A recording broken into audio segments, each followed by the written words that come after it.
Greetings, unsettled souls, and welcome to a very special edition of the Looneybin. Sam, I be the Ganji. Lucky enough to be here with Doug Aldrich. We didn't get to talk off camera because the gremlins were here. I don't know if you remember, but I got to meet you once very briefly when you were touring with Hookers and Blow. Oh, really? Okay. That was It was at the meet. It was at the meet and greet at the Agora. They kind of, zipped us all through, but I tried to say 50 things about how much I liked your playing in 2 minutes and probably looked like an idiot. So now, everybody, no, I get you to look like an idiot for over 20 minutes. How's that? no, no, I'm grateful for your support, Sam. Thank you, man. Great to be here. Welcome to the loony bin, my friend. All right, I'm going to zip straight to it before the Zoom cuts off. Listeners, you know how I do this. If it just cuts us off because we're talking, it's fine. I'm ready. Muddy Waters. I said it sounds. It's got like an Aerosmith feel, but without so much orchestration and keyboards. So many people have jammed on the 145. How is it that you approach this record to make it sound different from the other people who have tread the same road, so to speak? Yeah, I mean, the last kind of, I guess the cover album that comes to mind that you mentioned it was Aerosmith. They did that Honkin' on Bobo, Yeah. and it was really cool. Um, I I think that this whole thing was kind of like an accident, Sam. We didn't plan on doing it. We just wanted to go to a studio that was cool, that was had some history that we could kind of get inspired by. And our music is, as you know, it's kind of blues based and stuff like that. But going down into this amazing studio where it's just like just you walk in and it's like it's 1953 again, or 1965 or whatever, and it just feels like you've gone through a time warp and the history and all this stuff. So we were inspired to do some writing, and we went down there with a session drummer. We were just going to document our song ideas for the last studio album, and then we had such a productive week. We felt like we had some time on our hands, and we just started talking and listening to the stories about. The studio would do a tour every day, and we'd hear these stories about Etta James and um, Aretha Franklin and Dwayne Allman and all these people that worked there, and it just got inspiring. We were listening to some of that music, and then we decided to go out and jam it. I mean, our gear was set up. It wasn't set up to be a big sound or anything, but we had basically just amps for writing and drums set up, and we just started recording.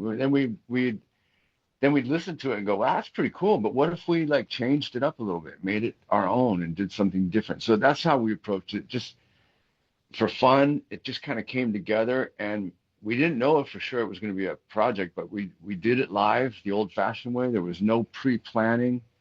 There was no like going home and, hey, let me learn the song. It was like we listened to it on the spot, and then we change it up and start practicing it. And probably within an hour or two, maybe at the end of the day, we'd get a couple of takes of it. I noticed on the documentary, particularly you and John Corabi, it's almost like Ralphie on Christmas morning when you guys are looking at that wall of celebrities and legends who have recorded there. Yeah. And I know that feeling a little because I was in an electronic band that played at, of all places, Ponderosa Park for a 911 benefit. And I got to sign the wall under Johnny Cash and Willie Nelson. That Wow. feeling when you walk into those places, it's almost tangible. What are your thoughts on that? Yeah. I mean, the the tour, depending on the level of how much money you paid, you could go to the office where Rick would sign the people, and it was really like everything was just how they left it in the 70s, and it was the crazy, I mean, to think that this little studio out in the middle of nowhere in Alabama had all these great artists coming through there. And then of course that's those guys were working together with the Swampers, who were the session cats, that really they were like the people that everyone wanted to work with. And then eventually they got in a dispute with Fame Studios, and they went and started their own studio, Muscle Shoals Sound. So you had Fame Studios and Muscle Shoals Sound, and both, there's just a lot of history there. So you'd see, there was up in this guy's office that where he'd basically have people come play demos for him, and he was brutal when they played demos. He'd be like, I forget what the what the tour person said, but it would be like, no, that's come back in 6 months and bring me a fucking song, you know what I mean, or whatever. Like Ouch. this is not it, or whatever, something. And and then the stories about, like, how Aretha Franklin went there and worked, and it was going really good, and she recorded one of her biggest hits there. Was her first big hit was I Never Loved a Man. And and then after the session, her husband was there, and her husband said, I don't like that horn player because he keeps checking you out. And she's like, what are you talking about? And he's like, a horn player, I don't like him. And so they got back to their hotel, and they called up Rick and said, Rick, we're not coming back unless you fire that horn player. He goes, no fucking way, I'm not firing that guy. And they said, well, then Aretha's not coming back. So Rick got in his car and he went down to the motel, and him and the husband got in a fist fight. And I guess they worked it out, because then Aretha came back and did the song. And then they wanted more of those songs, so they had those guys go to New York, and the same group of cats went to New York and worked with her, including the horn player.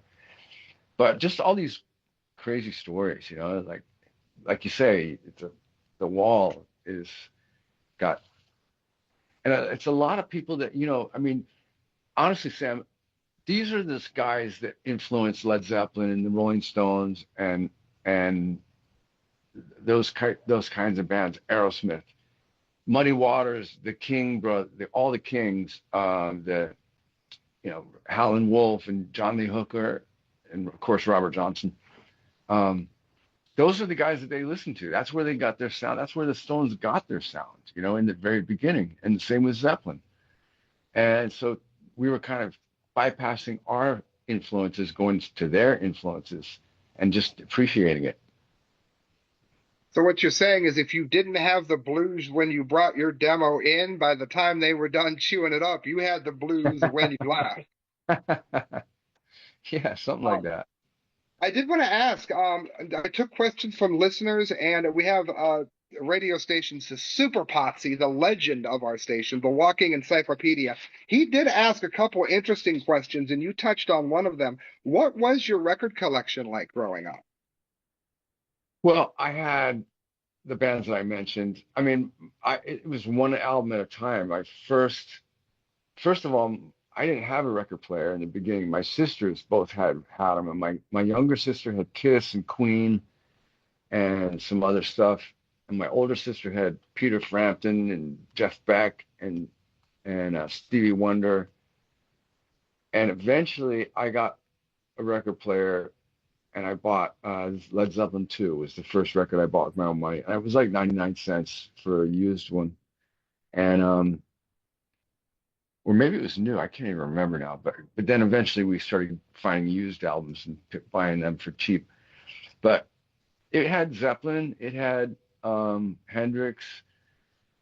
I really did, from the first time I ever heard him play. Jeff Beck was on the Blow by Blow album, and then I wanted all his albums, because I never heard that when you with guitar music where there was no vocals. I never heard that. It was just incredible.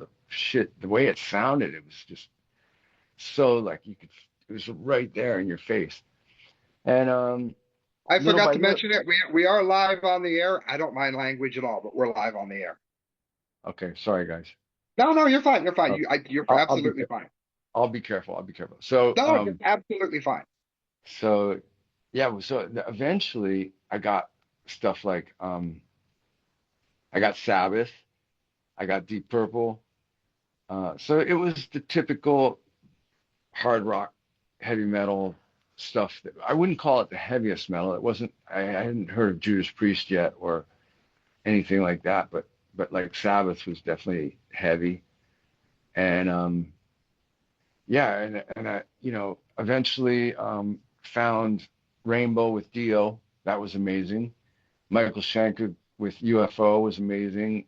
Um, I loved a lot of different um, stuff like Pat Travers Band or Ted Nugent, and then eventually Van Halen came out, and that pretty much changed the guitar game, for Hmm. a lot of Hmm. us at that age.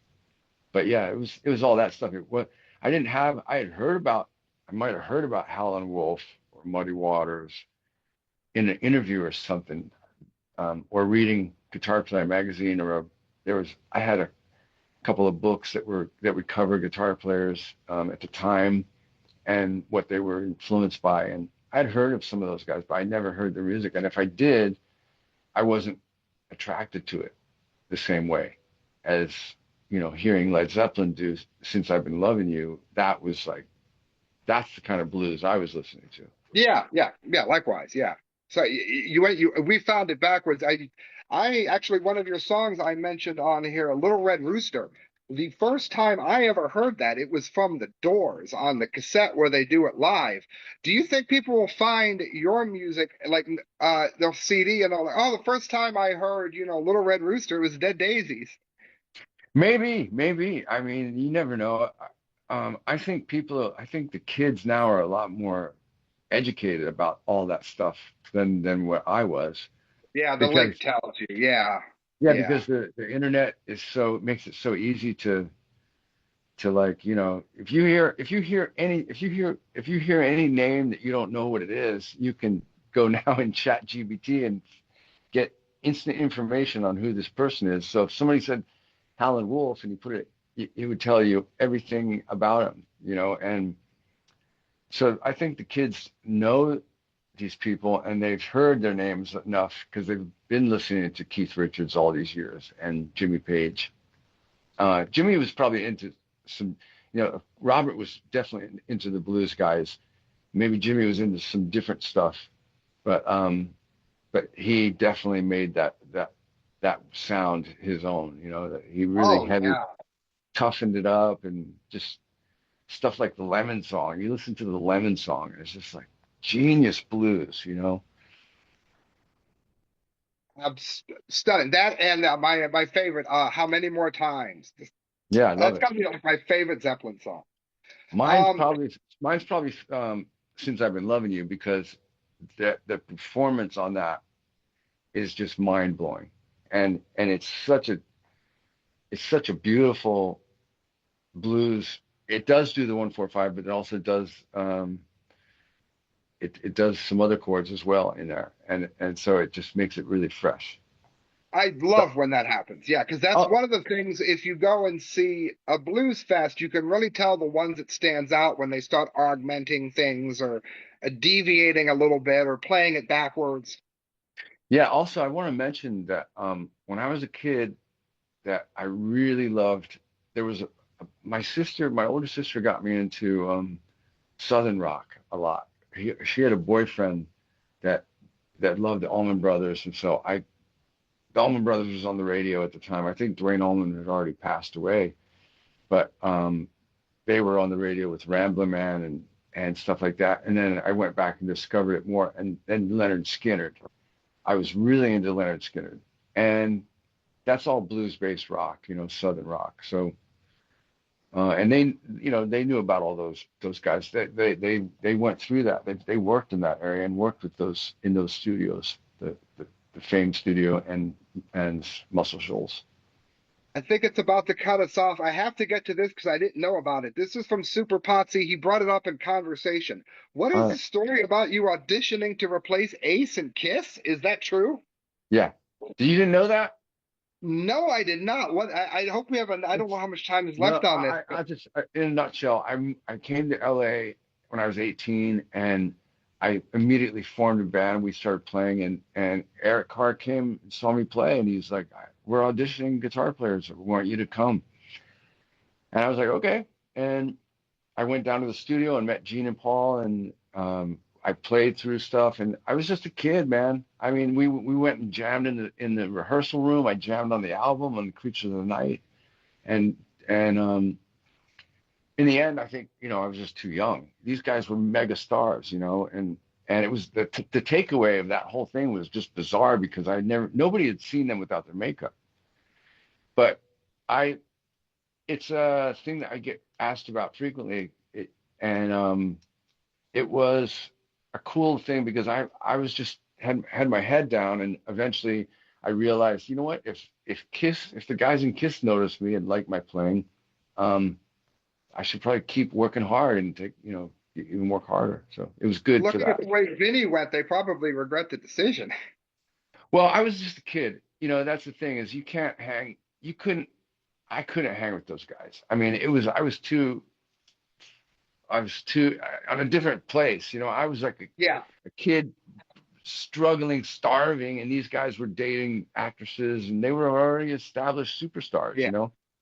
So that's one thing that advice I would give to anybody looking to in any kind of job situation, whatever you're trying to do, make sure that you can hang out together. Like me and you, I already know me and you could hang. We could be on a bus for 12 hours and we'd have plenty to do, hang out, talk, whatever, watch a movie, and we're on the same level. But you got to make sure that you're on the same, you got to make it comfortable when you're working with somebody so that they don't feel awkward. Because if you got two choices, you got like the cool guy is comfortable, and both guys play great, but you got the cool guy, and then you got the guy. Maybe this guy's even better, but he's just awkward, and it doesn't feel comfortable. I don't know what to say to this guy. That doesn't work. So that's my advice. Make sure you can be yourself and be comfortable, and and then good things will happen. Absolutely. If you ever need a keyboardist, I will join you on that bus.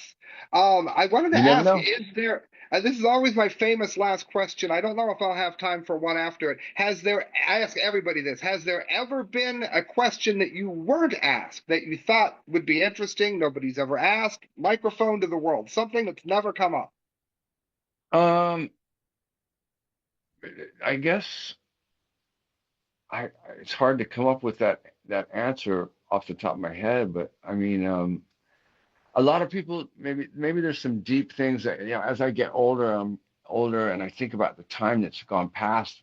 People don't really talk about like what do you take from your whole career, and what's the like what's the most important thing to you now? Is it still the guitar? And I would say the guitar was, and for years and years, it was absolutely the most important thing, and the most important relationship I had with a thing or a person was with my guitar, because I almost feel like it's a person sometimes.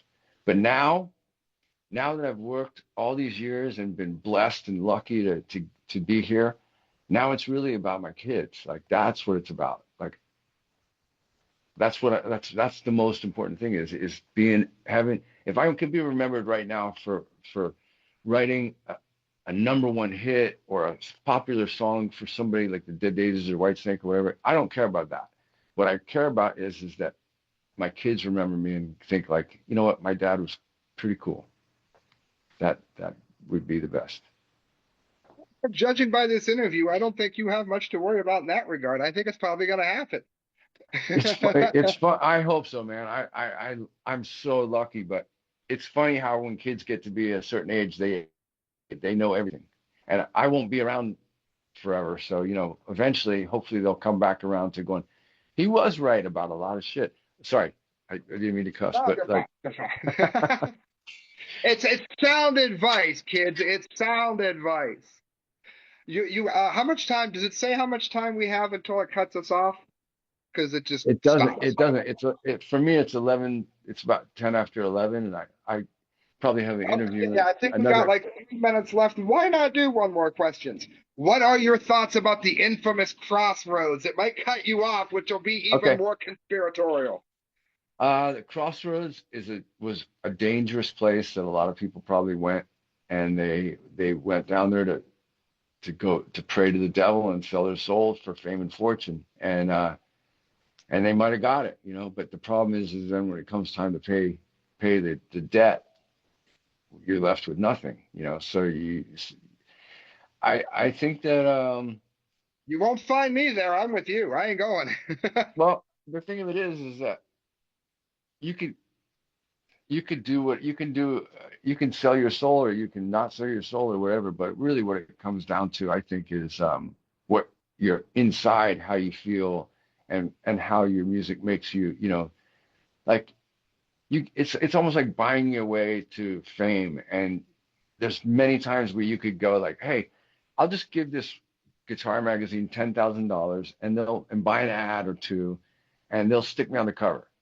But it's like, okay, but that doesn't really, I mean, that's the business. You could do that. People do that, have done that in the past, but it doesn't really change anything about your music. Does it make it better? No.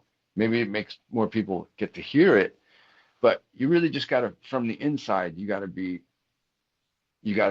strong from the inside about what you're doing and feel good about it and do your best. And you know, whether you sell your soul or not, we all make mistakes. Nobody's perfect. I've never had a perfect gig, and there's no record that I can listen to without going, I wish I would have done this or that. So you just move forward, and keep going and stay in the moment and enjoy your musicality, whatever you got, whether you play guitar or sing or whatever. It's a great thing. So we're very lucky to have it. That's where the live album comes in. And they're like, oh, I'm going to get to do that part separate. All right, friends, I'm going to try to be professional and not just let the interview cut off because I always talk until it just ends. I'm actually going to try to be professional and end it. Imagine that, listeners. All right, Doug Aldrich has a clean bill of health from the Looneybin. Do you want to shred any on the way out? I'm not plugged in, but I'll give you a little. Oh, sure. Give us an outro.